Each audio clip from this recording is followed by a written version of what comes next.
you doing? All set? Good afternoon. Great day in the state of Washington. I do want to resolve an issue. I've been asked several times who I voted for the Naismith NCAA Basketball Player of the Year award, and that went to Drew Timme. Happy to do that. Great to see the Zags yet again in a magnificent performance. Congratulations, Washington State Cougar women who won a conference championship. Great season. Things are going well on the hard court in Washington State. So I'm actually very pleased the way this session is going at this moment. The House and Senate are making great progress on quite a number of things, including behavioral health, early learning, special education, and climate. A lot of great things, I believe, are going to get done this year. I'm very pleased about the direction and pace of the legislative session. We know we have more work to do on a number of issues, including our homelessness crisis in the state of Washington. We know that we have over 25,000 people unhoused in the state of Washington. We know we're going to have to build over 1 million homes in the next 20 years. I do believe that we need to go big on housing this year so that people can go home. You need to go big so people can go home is the bottom line. And I think we have a sense of what going big means by looking at what we've done in the recent past in the current situation in the state of Washington. In the last biennium, we invested over $800 million in housing, and yet we still have this chronic problem on our streets across the state of Washington. So we know in order to really move the needle, we need to do more than $800 million, and I am asking the legislators to do that. We do have a good start on that discussion. I want to credit the Senate. They have put real increases in their proposal in state funds, but we do know that the scale of this situation, we do know that we'll need to do more than we did last biennium rather than less. So I look forward to continuing discussion. I'm hopeful that the House will, in their budget that comes out next week, produce a larger number, and then we'll have some good discussion between the chambers and the governor's office. On the policy side, I am pleased at the current status to try to adopt policies that will open up more areas to actually build this housing. There are multiple policies that are advancing, including transit-oriented development bills, what we call the middle housing bill, permitting assistance to cities and counties so they can permit new building more rapidly. We're getting good progress on this, and I appreciate the legislators working through these complex issues. But I do want to say this, though. I think we're going to come out with some good bills about increasing the available places we can build housing. But those will not be sufficient by a country mile. We do need very significant public investment, and that's why I'm committed to make sure that we do that, because the private sector simply will not have the capital available for homeless people and working families who are now getting squeezed out by raising rents. Here's some more good news. Labor and Industries has opened up public comments on their policies for protecting outdoor workers from extreme heat. This is a growing problem in our state. Some of the hardest working people in the state are now being exposed to increasing temperatures because of climate change. This will give them increased protection against heat exposure. It builds on a policy we started 2 years ago, and I'm glad Ellen and I is making progress on this. More good news on the front for our working families tax credit. As you know, this is a policy that can make available to over 120,000 households essentially a break on your taxes by getting a rebate, and there has been $52 million of these rebates already, with an average rebate of between $700 and $800. So this program is off to a very rapid start. And if you'd like to find out if you're eligible, you can go to the workingfamiliescredit.wa.gov, workingfamilycredit.wa.gov, to check out if you're eligible. Big deal for a lot of really hardworking working families. So that's a quick report, and happy to stand for your questions. Should we go down this way, or what do you guys want to do? I got a hand here. Let's go with the first taker here. I'll start. Governor, yesterday Andy Billig basically criticized the facts that you gave at the homeless encampment when you had that little briefing there about the Senate proposal for housing, that it was not they had a lot of money. It was a lot more, and your 800 million was incorrect. Do you care to respond to that? Well, yes, we did invest over $800 million. I think here's where the complexity comes in. The state of Washington invested over $800 million in housing. The sources of that money, some was from the general fund, from the tax base of the state of Washington, some was from federal grants. But the federal grants have now disappeared post-COVID. So we have to figure out a way to replace that and go in excess of $800 million. And I believe we do need to go in excess of $800 million. When you try to scale and you try to think, what is the right scale for investment that we need to make? The one thing I know for sure is it's in excess of $800 million. Because if you invest $800 million, we know what we get. We still have a housing crisis because we have more people coming in. We're not building enough housing.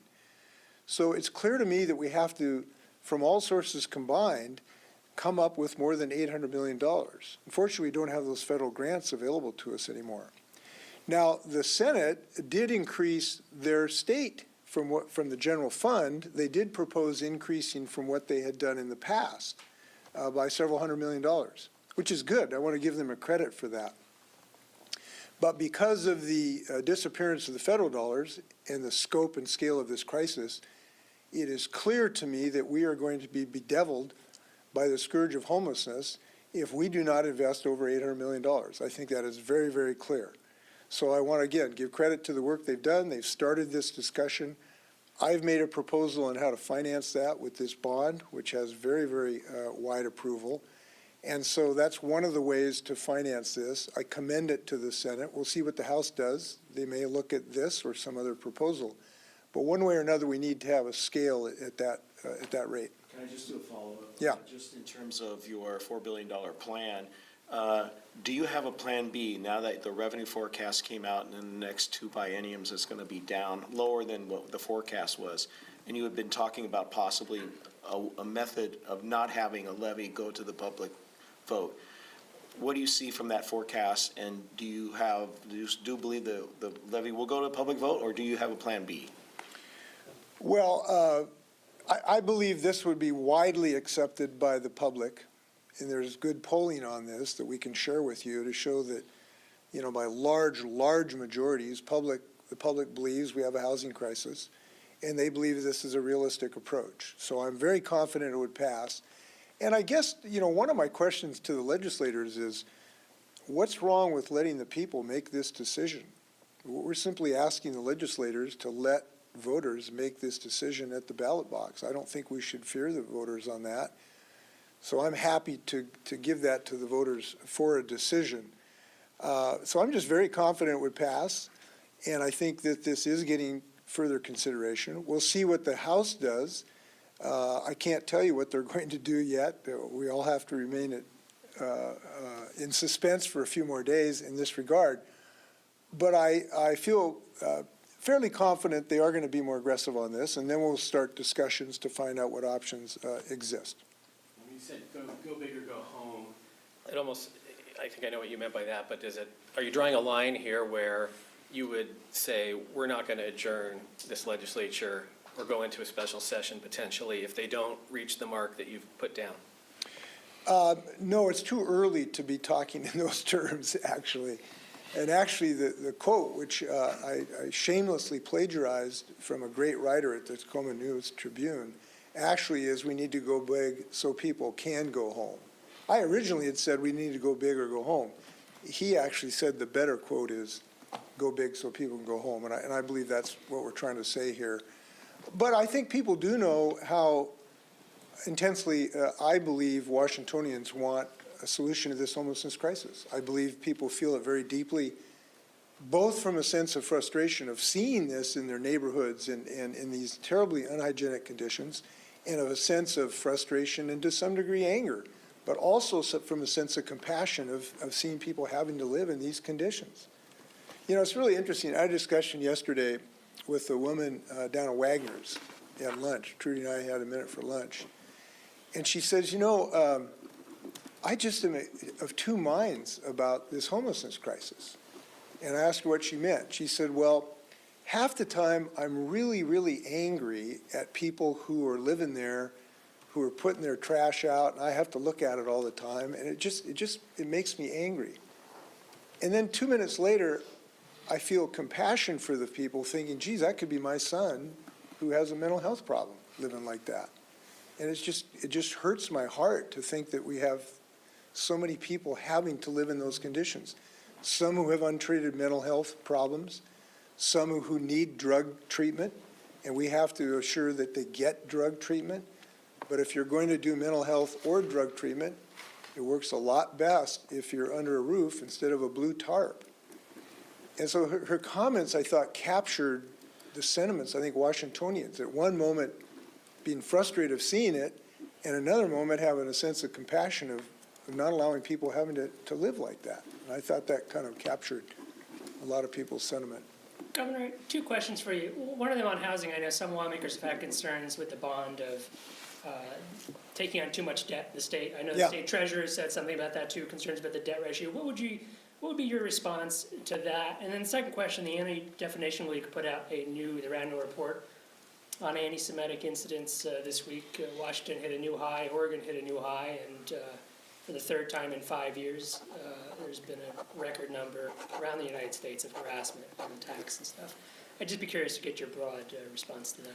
Well, first off, to the anti-Semitism, it has increased, and it is super disturbing to us because this has been a multi-century virus of hate that has affected humankind in so many methods, so many ways, and so many places. It continues, and all of us need to speak out against it as much as we can and wrap our arms around this particular community.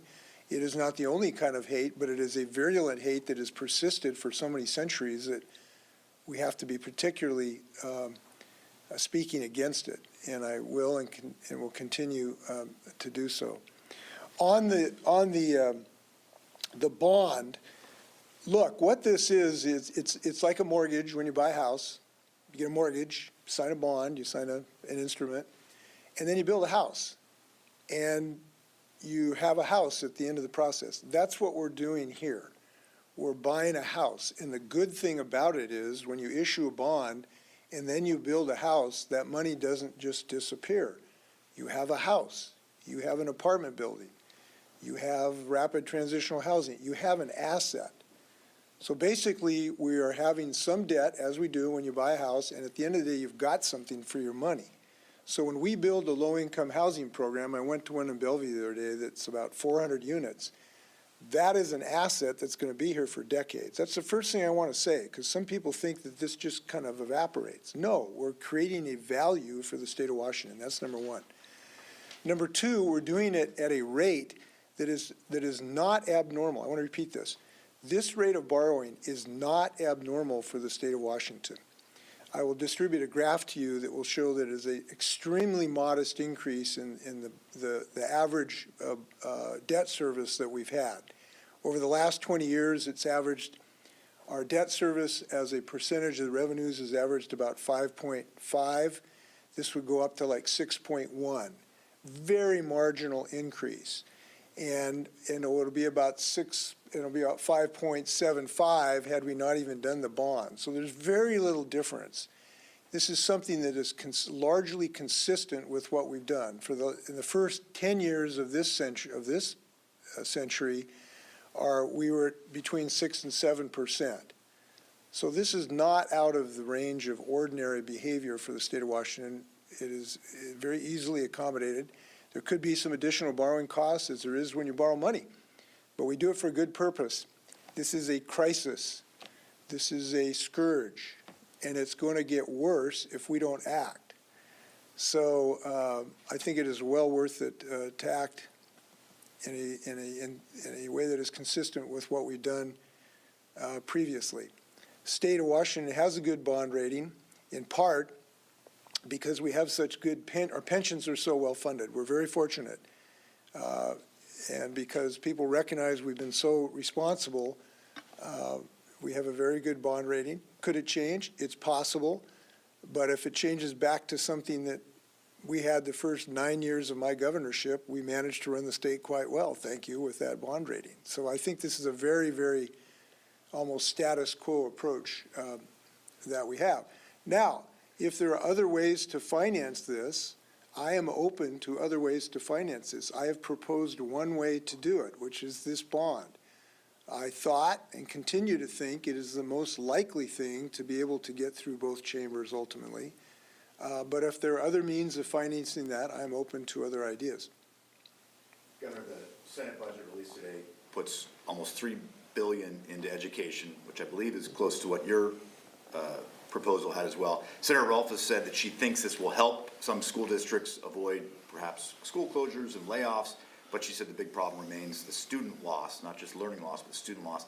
Anything the state can do to get those students that were lost during the pandemic and years leading up to that back in the classroom to help pay those bills off? Well, we can continue to hire great teachers, and we've got a lot of efforts to do that. Both our budgets have a teacher pay raise to help attract good people into the profession. We can help in every way we can for teacher training, which we've done significantly. But I think and with $3 billion is a pretty good way to help too. So I have proposed a little over $3 billion of additional funding for our schools. I haven't actually been able to see the Senate budget yet. It just came out, but I understand they're somewhat in the same league. So that is not an insignificant sum of money. But I do think you have to realize we're coming through a period of adjustment post-COVID. So during COVID, there was actually an increase in the staffing levels of schools, even though there was a decrease in students to try to accommodate this new way of trying to do business for a year or two. And now we're going to, with continuing decrease in enrollment, there is going to have to be some transition in the school districts, and that's just the nature of coming out of COVID, if you will. So we'll continue to do some work. Both our budgets have increases for special education to try to increase special education funding. So I think these are going to be solid efforts to try to ameliorate this transition that we're going through. Speaker Jenkins said yesterday the wealth tax most likely won't be heard this session. Are you disappointed by that? No, I didn't propose it, so I can't say I'm disappointed because I didn't propose it. I think we've got some. It would obviously add more money to. I'm sorry? It would add more money, obviously, to the state spending. Right, but I can't be disappointed for something I didn't advocate. So I cannot express that. But I will say again, I think it's clear that we do have to find some additional funds available to deal with this housing crisis. There's a lot of problems you can solve without additional dollars, but this is not one of them. We have 25,000 people that are unhoused. We have proposed a $4 billion project that would house something around 22,000 people over the next several years of a building project. You can't build those houses without dollars. And you can't expect people just to vaporize. They're here. They're Washingtonians. They need a place to live. And the only way they're going to get a place to live is if we build some more houses in the state of Washington. That takes dollars. And so there has to be some additional source of funds to actually fund this very, very large. This is not a small investment. It has to be a large investment or this is going to be devilish. Now, we're not the only community that are affected by this. Many, many other states are affected by this homelessness problem. But nobody's going to get out of it without building more housing. And the private equity markets are not going to build this housing for low-income people. They won't even build it for working family people and have rents that are affordable. By the way, this is not just an issue for the people we're seeing in the street corners who might have mental health issues, might have drug addiction problems. It's also to help the people who are teachers, who are living 4 to an apartment in King County, and bus drivers and truck drivers who can't afford to rent in Western Washington. It's for them too, because the private market is not building enough housing where rents are low enough where they can afford a place to live.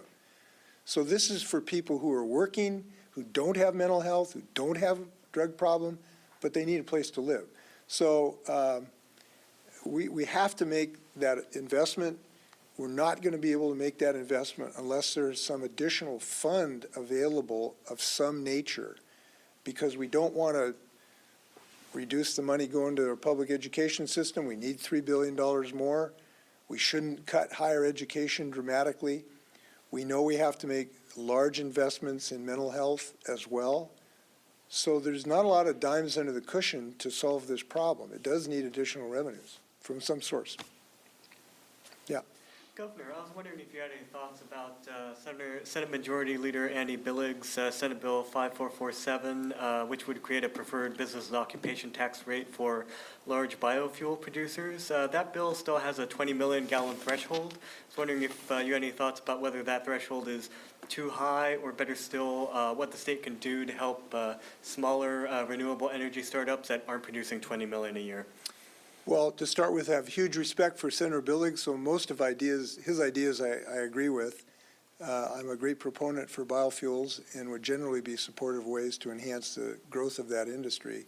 I don't think I've taken a specific position on the question that you have asked me, so I'll have to get back to you on that. I do want to point out we've had some really great news. British Petroleum in Anacortes has just announced a very large investment for biofuel, increasing aviation biofuels, so we can run our jets on biofuels grown with products that we grow right here in the topsoil. So I'm very excited about that. But I'll try to get you back to you on your specific question. Governor, if the bond isn't the right mechanism for raising revenue for housing, would you support a different revenue source, and if so, what would that be? So I haven't taken a position on any other proposal, so this is not an endorsement. I am advised that the House is looking at some other proposal. I don't know whether they will advance it or not. I've got a reserved judgment on it, but I'm not ruling out other sources of revenue. What I'm saying is we have to make this investment. I cannot believe that the evergreen state is going to become the ever homeless state. I just can't believe that that's the destiny of the state of Washington. So this is an absolutely necessary level of investment, and we have to find a way to pay for it.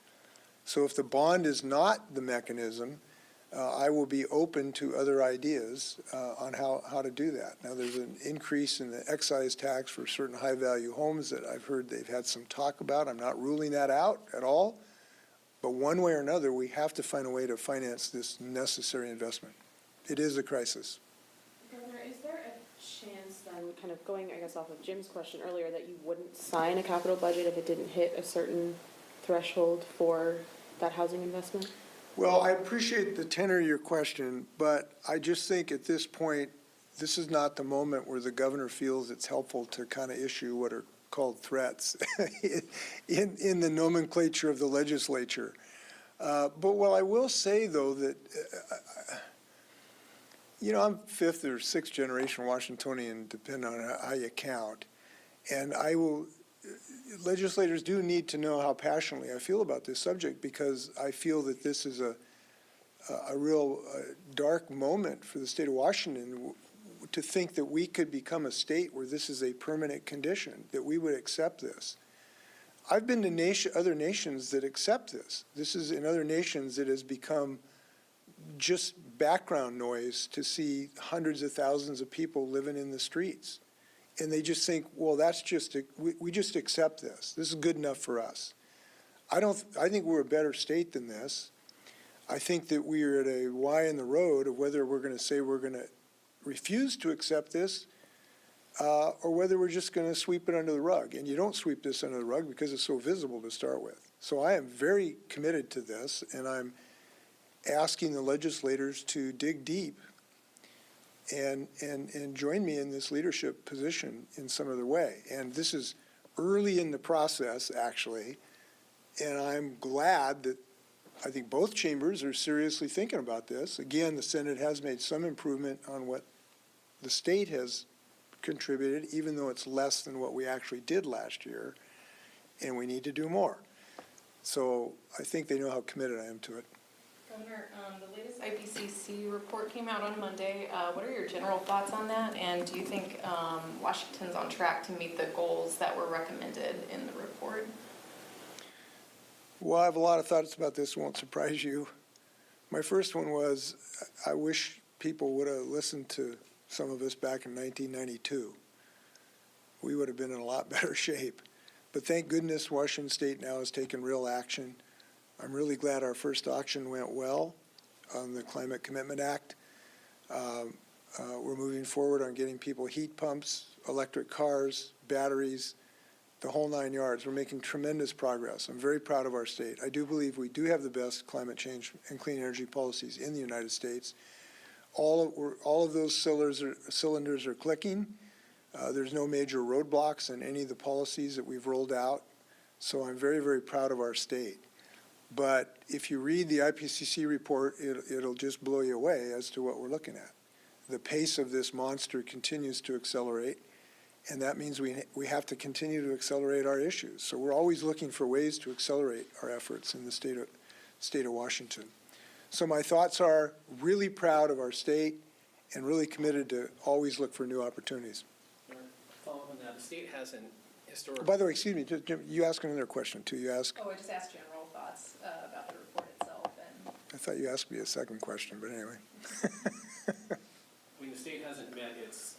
Oh, no, you asked me how we're doing. You did ask me two questions. Yeah, no. As far as implementation of the policies we adopted, I think we're just exactly where we want to be. They all seem to be working. There's no like major sticking points on them. But we have just kind of started to implement them. So these things are just getting going. So our CO2 emissions have not been restrained in any really meaningful way in the last few years because we just finally have started to implement these policies. But I'm confident they are going to work. I think they are working, actually. People are getting access to new technologies that they love, including electric cars. They're just buying them like hotcakes. Heat pumps are coming on like gangbusters. These things are working. The cost of solar and wind power continues to come down dramatically in the state of Washington. And as you've heard me say many times, the job creation has been prolific in our state. I look at the two silicon anode battery companies going into Moses Lake. One of the joys of this, too, it's not just in Seattle or Tacoma, it's in Moses Lake, where we have the two silicon anode battery companies coming in. We're starting to make polysilicate, or silane gas again. So all of that is just really thrilling to me that it's happening so fast. Last question to Jim. Governor, you talked about the state's progress. Does that include state government's own progress? I think I saw a report recently that the state hasn't met its, and I haven't double checked this, but met its own goals for having your state agencies meet targets for buying electric cars. Yeah. Yeah, no, we as I've said, we have just started to implement these policies. So that's why we have to pedal faster. On the electric car issue, we got to have more charging stations. So we have found we need appropriations to get more charging stations so that when somebody, a CPS worker, drives an OMAC, they can charge their car. So even though we get the car, we have to get the charging station. And that, I haven't looked at the Senate budget yet, but I'm really glad that we have profound money coming in from the Climate Commitment Act that we can use for that charging station infrastructure so we can meet our state goals in this regard. That's the kind of thing where we need to move faster. Fourth term? I got to ask you for your advice. I mean, until I get advice from this group, you just never know. I got some advice from the Seattle Times, but I mean, there's other entities too. Well, some candidates, some rumored candidates have backed out or said we're not going to run. Do they know something that we don't from you? No, they don't. So I'm focused on what we're doing. We'll make the decision at the right moment, and it'll be the right decision. Great final question. Yeah, thanks a million. Okay, take care.